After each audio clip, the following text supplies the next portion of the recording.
The reason why we created this space was to provide a platform for progressive women like us. Ideally, our goal would be to be able to organize ourselves outside the group too, and to be able to support and fight for the issues that we all care about. The women, we support human rights, women's rights, civil rights, which are universal secular values that we all deeply care about. At the end, I would like to discuss that the Muslim world today is troubled with a lot of problems, including issues with radicalization, extremism, and at times tragic cases of terrorism. I think in this current climate, it is important that progressive and peaceful voices like ours, we do need to become louder and make sure that our voices are heard.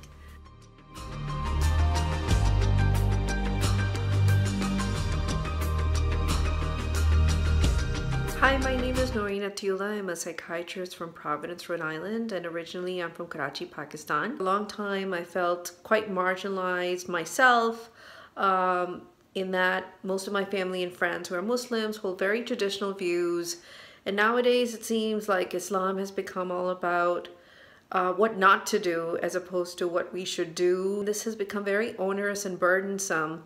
In this group we have people who have been traditionally marginalized.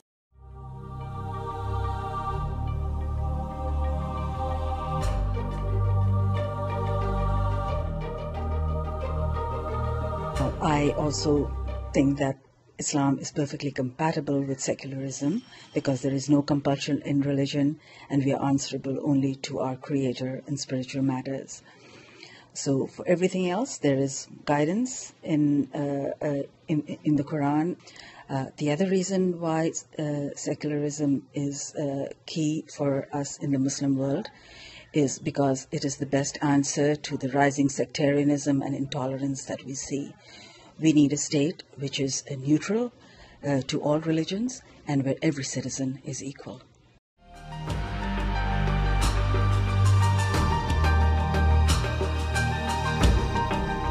Counter the extremist version of Islam by standing up against the extreme ideologies, by allowing our kids to think critically, and most importantly, changing the curriculum that involves demeaning minorities in their religions and glorifying the acts that are done against blasphemy. I want to be in solidarity with their struggles. They're both marham and marham for me. Marham meaning healing ointment. We are all respectful of each other's opinions, and we discuss issues in a manner which are conducive to reaching conclusions rather than division and hatred. I want to raise my kids as Muslims who will question the religion and who will make their own decisions about Islam and not follow rituals mindlessly.